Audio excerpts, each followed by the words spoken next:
I think now we might be getting closer to the real problem here. Spirit currently faces a class action lawsuit from former investors, which gives a lot of insight into the atmosphere that this situation created within Spirit.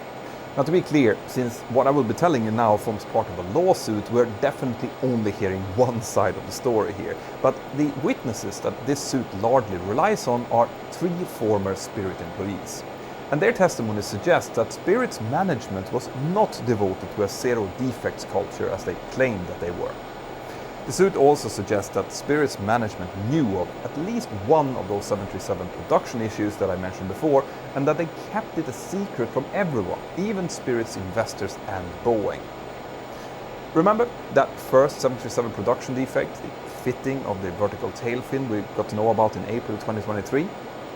Well, the second issue about the misdrilled holes in the aft pressure bulkhead didn't get publicized until Boeing discovered it themselves in August that same year. But the class action suit alleges that a Spirit employee had actually discovered the issue with those misdrilled holes a full 10 months earlier in October 2022, and he had then informed several of his superiors about it both verbally and in writing. I've lost faith on the quality organization here at Spirit, and this is my last cry for help into resolving this issue that violates the guidelines established by the AS 9000, 100, which governs our certification to build aircraft, and which has been in question and even put on probation by Boeing. Boeing apparently then discovered that drilling issue by chance whilst they were fixing that other issue, the one about the vertical tail fin fittings, and crucially here, it appears that Spirit's own CEO later admitted that they had indeed known but hadn't said anything to anyone.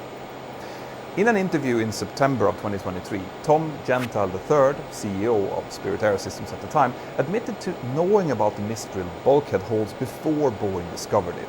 He said that Spirit had been working on a solution to that defect when the escape was ultimately found by Boeing. The Spirit board replaced Gentile as CEO 3 weeks after he made this admission, and the Spirit employee who had found the hole issue in October of 2022, a product and process verification core quality auditor, was initially moved to a different position, and he was later then fired, in his view unfairly, because he hadn't also identified that other fault, the one involving the vertical tail fin fittings. Now, he argued that he couldn't have discovered that issue because he had a deadline to meet regarding the analysis of that rear pressure bulkhead problem, and that he had focused most of his effort on that one. Now again, this is a class action lawsuit which has already been amended several times, and this is just one side of it, so we won't really know where it leads yet. But anyway, 2 other witnesses in this same suit, who are also former Spirit employees in quality control roles but had left the company on their own accord, they stated that they routinely found defects on the 737 parts that they were about to be shipping out to Boeing. These alleged defects included foreign object debris or FOD, missing fasteners, peeling paint and poor skin quality, and on top of that they also noted that other issues like other misdrilled holes and miscalibrated torque wrenches who were being used on the production. One of these employees also recounted that his Spirit superiors asked him to change his method of recording defects in order for the number of recorded defects to be smaller. When he expressed his disagreement, his superiors demoted him, a decision that was later reversed through a process involving an ethics complaint.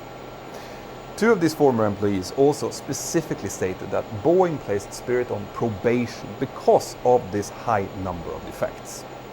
All of this agrees with statements that Boeing executives made separately about their experiences in dealing with Spirit over the years. One of them said that Boeing occasionally had to send armies of people over to Wichita to sort things out, only for those things to backslide again whenever those same armies returned back home again. Now, I'm sure it's obvious here that this is a really disturbing picture. The aircraft that lost that door plug was a 737 MAX 9, but in reality this doesn't seem to be a 737 MAX problem, unlike the issues that grounded the type back in 2019. We won't know for sure until the reports are out, but everything, including Boeing's CEO's own comments, points to the door blowout as a function of a mistake, something that was either missed or not done properly. And that, together with everything else that I've just explained, paints the picture of a serious culture problem, and in my view, a really unnecessary one. Because As things stand today, Boeing and Spirit really need each other. Boeing can't simply find another one to make its aircraft in the same way that Spirit can't find another customer to give it the same workload for their 11,000 strong workforce in Wichita. On the 15th of January, Boeing addressed the problem to their employees by introducing several new steps to make sure that things like this blowout can't happen again.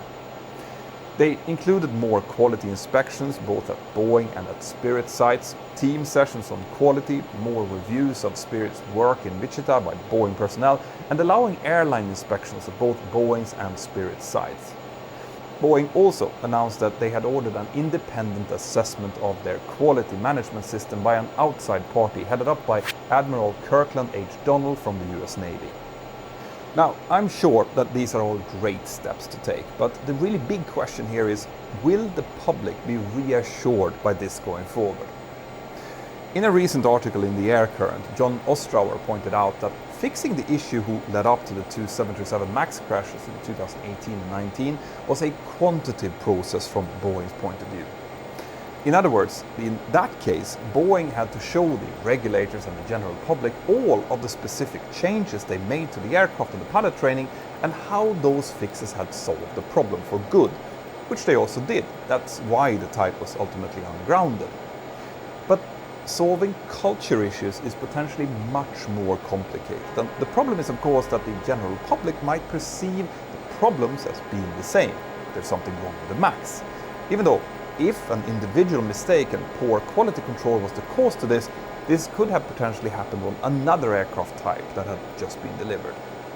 And by the way, I am deliberately mentioning Boeing here, not Spirit, because this is, no matter how you turn it around, a Boeing problem.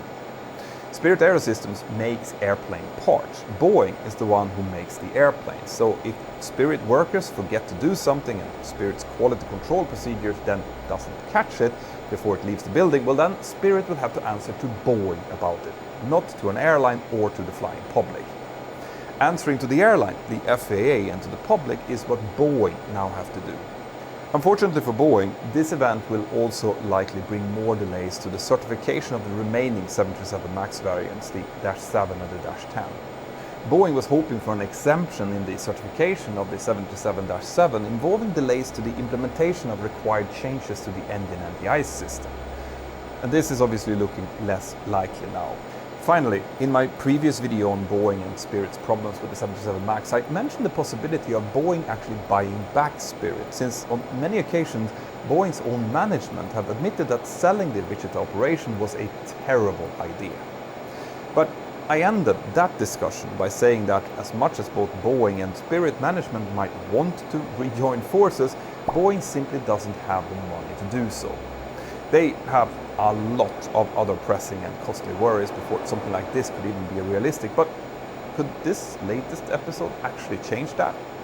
It is possible, however not very likely, that investors, regulators or even external factors could force Boeing to tackle its culture issues head-on by bringing Spirit back in under their own roof again.